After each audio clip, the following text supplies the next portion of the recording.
Kenzie going to be backing up tonight? No.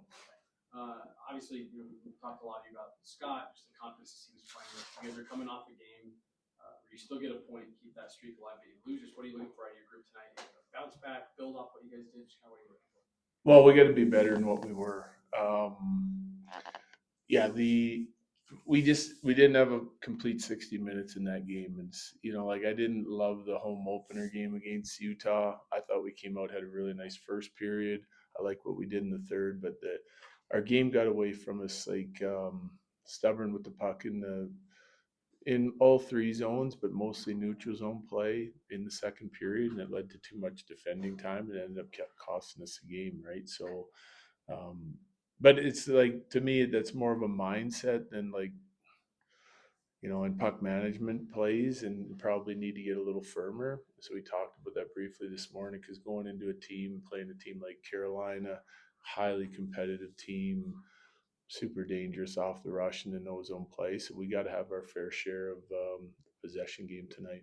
These are two organizations with very close ties to their heritage. Being able to play in a game like this, I mean, just how cool is that for you to be a part of? Yeah, it's cool. I like the fact that we're wearing the other jerseys and everything, and the history. More so for me, what's exciting is it's a top team in the league, right? Like, one of the top in the East, and they always are. And you don't face them a lot, so it's a good measuring stick for your team. And both teams off to really good starts and doing what they do. And so to be able to, play each other now early and kind of see what the East is all about, and, really test ourselves here tonight, is more exciting for me than the other stuff. You have three players that are facing their former teams, so a lot of emotion involved. And I know you've gone through this a lot as a coach, but is there anything as a coach that you can do to help kind of manage their emotions or keep things in check? I think it's exciting when you play your old team. Like, I think it's an added boost in energy. So if they're playing well, the thing I can do is get them on the ice more. That's the way I look at it. And so, the message for not just those guys, but our whole team, is like, we don't have to do too much, but we got to be really good at all the little things tonight in order to win the game. Coach, you talked about the consistency from that last game. I know it's two different teams, but how do you kind of get them? There was definitely a level of frustration in that game to get them prepared for this game. Is it, like you're saying, more kind of a mental? Oh yeah, we address it and turn the page. Like, I'm not worried about our team's consistency right now. Like, 7 games in, there's 3 or 4 periods there that I didn't like. And still trying to do the right things. Just, like, honestly, those are more puck management and decision making things. Like, I don't think we were soft. I think we played hard. We were competitive. We played with a good conscience. It's just some of our puck play wasn't where it needed to be. And if over the course of 7 games we have a handful of periods, I think you'll take that all year long. Obviously, you got to be better than that as the season comes to a close. But for this time of year, it's pretty good hockey we've been playing. And it's about not getting complacent and try to, like, we're measuring ourselves right now against, like, our best games that we've played this year, and trying to repeat that for a full 60 minutes every night. And it wasn't our best the other night, and we got to bounce back and make sure tonight is sharp. For a team that has obviously 5 wins, 2 losses, like, if there's anything to pick at, it's maybe the power play production, the second line production. Like, for both of those things, how do you balance letting them work through it with, making changes? Like, where's that line for you? Well, power play, we've already made changes, so it's about finding a fit chemistry wise, um, seeing who can execute the game plan, what it looks like. We know, we're playing units that we feel like should be successful, and we'll give them some time, because I think they need time to play together, work together in game situations.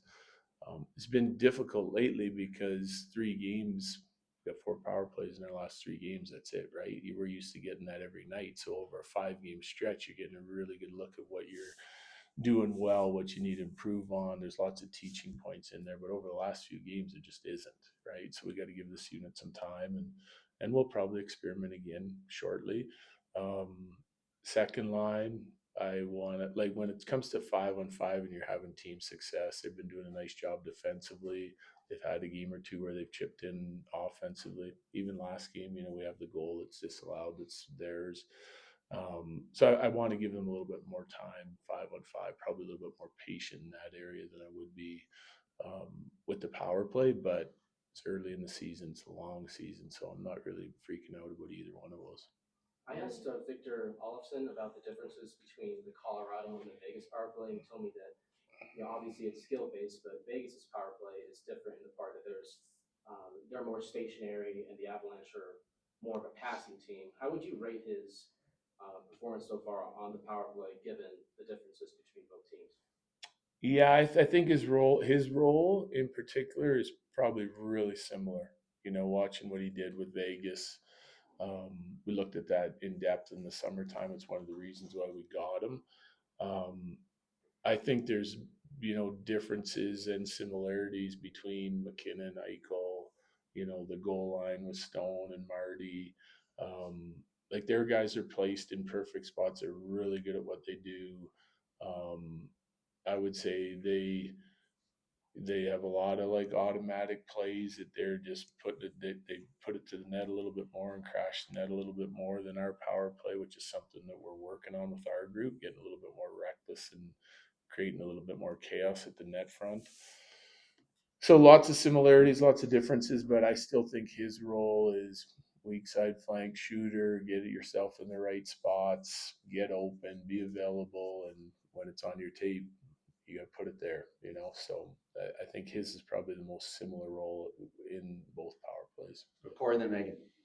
I think it was like 2 or 3 days after the trade last year, Rod Brindamore had said that essentially Jack Drury he's a player that you love to coach, and he said you'll see. But it's Yeah. only you've had him for almost a year, I guess. Just what have you seen? Yeah, you love to coach him because he's motivated every night. He's never going to cheat you on his work ethic, his try. But he's a detail guy that wants to know what to do, and you can rely on him to be able to do it to the best of his ability every night if he's clear on it. Responsible checking forward, plays a good 200-foot game, and they can still help you on the offensive side of it. And to me, he's as advertised.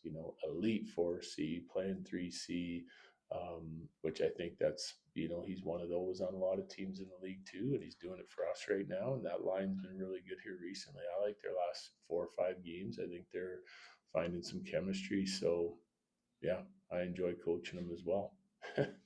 Megan. The Drury Colton Morrison line has been able to score in both the Utah games, and those have been close games decided by just a goal. So I was curious why that is the line that breaks through in these tight games. Yeah, I don't know. Yeah, but I've liked them in a bunch of the games here recently. I think their game's coming together. Like I love their Columbus game. They followed it up with another 2 strong games. They've been getting better. I think it's playing time together. I hope it continues to build a little bit. Chemistry part of it takes time. But they've also, all 3 of those guys have worked really hard. They don't give up the puck easily. It's a relatively simple game plan, but an effective one, and they're all kind of getting on the same page with it. So, yeah, we need it to continue. Different lines are going to chip in on different nights, and some guys play better against different opponents, and they've been able to do it against Utah, and it's a good sign.